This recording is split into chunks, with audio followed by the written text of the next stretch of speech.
raise sheep? You never raised sheep. Oh yeah, I went into sheep business one time. How'd that go?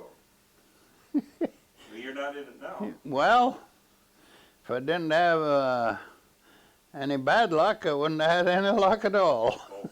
Well, they got sick? Well, first place, I only had 4 or 5 big ones. Okay. And one of them had a lamb. Oh, it was a dandy. And only one, you know, with a lamb, why, they'll do well. Generally, it's twins and sheep. Mm. So if you have one, it's a healthier? Well, it gets more to eat, you see. Oh. It eats for 2, so it happens. And that one, the bugger, grows and grows. Well, he was getting half-grown lamb. One day he was shaking his head. So Robert, he was quite a sheep man. He'd raised quite a few. So I says, my lamb is shaking his head. What do you suppose is wrong? Well, he says there's 1 or 2 things. No, I got ahead of it there. He says it's bug or a worm or fly or something gets in his ear.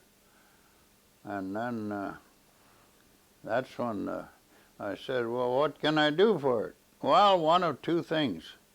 You can either kill him or wait till he dies. So, sure enough, he died. Here was my nice big lamb. And let me see, how about the others now? Anyhow, I ended up with, I think it was 1 lamb from 4 ewes. Oh, boy. So I soon got rid of the sheep, and see, that wasn't That wasn't your... my dish. Nope. Well, I started out with Herefords. You know what a Hereford is, a red cow with a white face. Mm-hmm. I always liked Herefords. I bought 4 from Alvin Hovland. Nice Hereford heifers. So there was one that was especially nice. It was a dandy. And then the other 3 were about normal. One morning after a thunderstorm, I woke up. Here was 3 Herefords out there, and the nice big one wasn't there. So I had to go out to the pasture and see what happened to my Hereford. Hereford heifer, or heifer Hereford or something. And found him laying by the fence. Lightning had struck it and killed it. There was my dandy, was gone. Well, I got 3 left. I still get into the Hereford business. One of them had a calf, and she was way too young. I didn't know she was going to have it when I bought her, you see. Something had jumped the fence, and so she was so young that it stunted the cow, and I lost the calf. So there was the cow and a calf gone. Well, there's 2 left, the medium ones. One of them I couldn't get with calf, so I had to sell her. And the other one did have a calf, but it was a he-calf, and I only had that 1 cow and 1 calf. And let me see, what happened to the cow? Something anyhow, so I was started out with 4 and ended up with 1 calf. I think it's supposed to go the other way. And so I figured, well, my Hereford business is gone too, so I went out of the Hereford business. Didn't have much luck with livestock. Well, pigs, I always like to have 2, 3 sows, 4 maybe. and raise a litter of that many litters of pigs. Every year I would lose either the old sow or all her kids. So then you So, decided maybe that wasn't your. well, I did keep on with hogs because I had 3 out of 4 then, you see. Well, one time I had a big old sow. She had pigs. She laid down and died. And here the little pigs, she had a pretty good litter too. Tried to feed them with a bottle, but they didn't amount to nothing much. And old Tony, no, not Tony, he was the guy that hauled livestock to the packing plant. But there was the other guy, he married Mrs. Ole Warhold. And forget his name now, I knew it well then. And he come, I notified, we used to notify Collins Oil. That's where this rendering plant, you'd notify there, and then when they'd come through, they'd pick up the dead animals. Here he come and picked up that big old sow. Man, he says, that is a nice big one. But she was dead, and so they made soap out of her, I guess. Yeah. So that's some of my livestock. Well, I wonder why that sow died. It was from the birth, I guess, because they was just real little, just having them. And she just laid down and died on me. And then came along 36? That was a dry year? Oh, yeah. There was no crop. So that didn't work out. That didn't work out.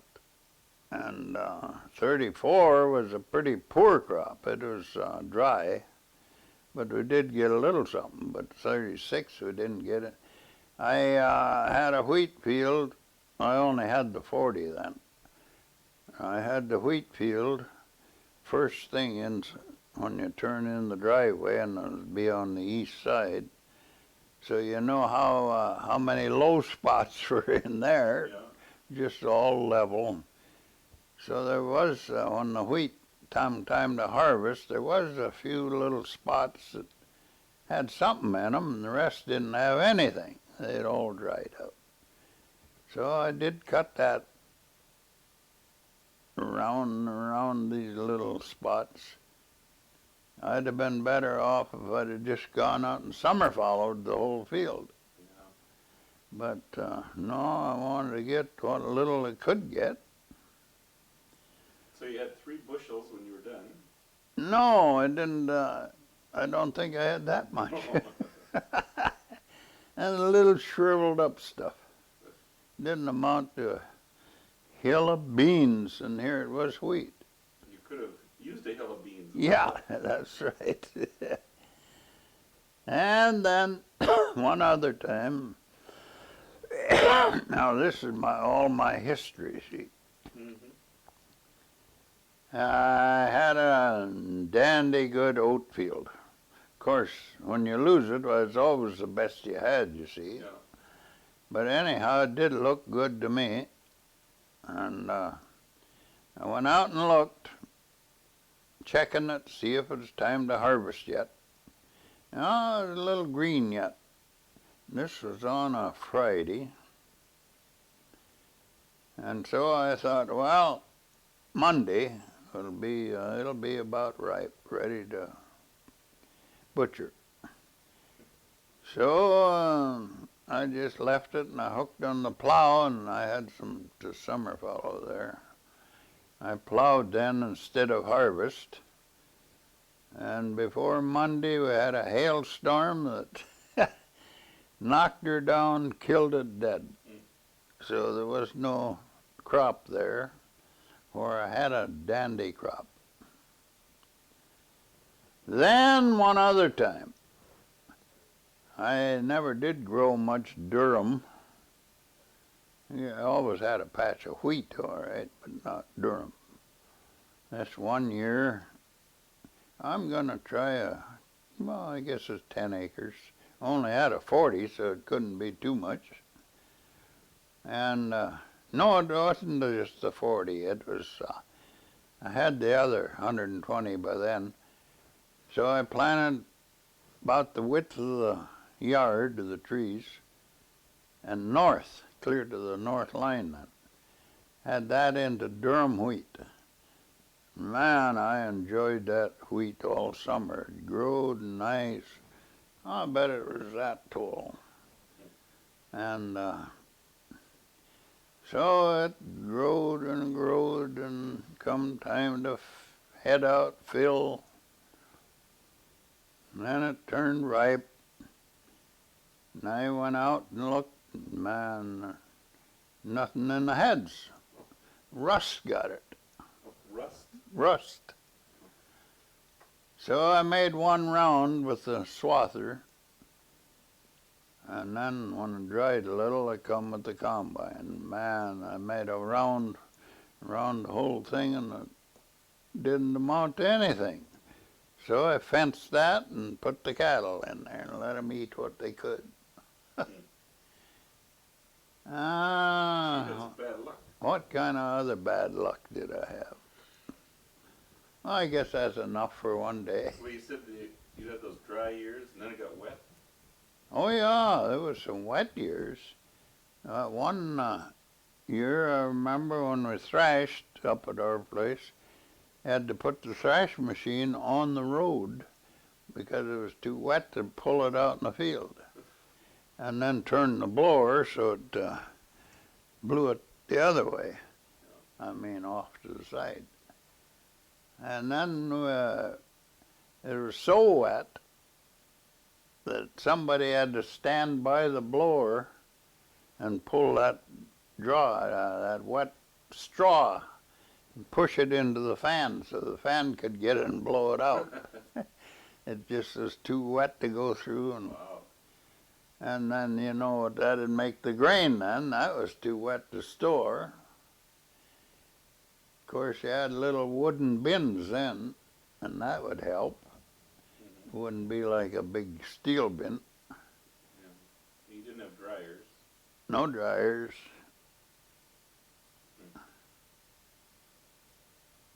And then it seemed like selling tombstones was a good idea. Any kind of work was a good idea. If I got paid or not, I didn't lose as much as I did farming.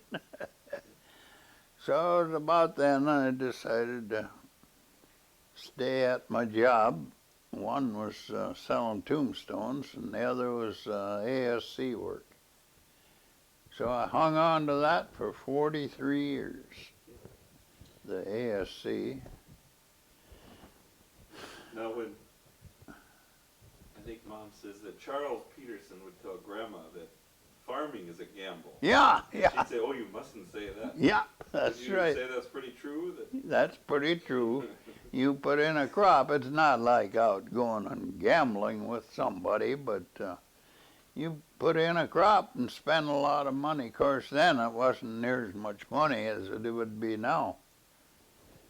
But that's right, that is a gamble because you're not out gambling, no. But you put your whole seed, fertilizer, fuel to run your tractor and prepare the land and pay the taxes on the land, plant it, and if you don't get anything, then what? So you take chances there. You could call it take chances or gambling. Yeah, that's right. It is a big gamble.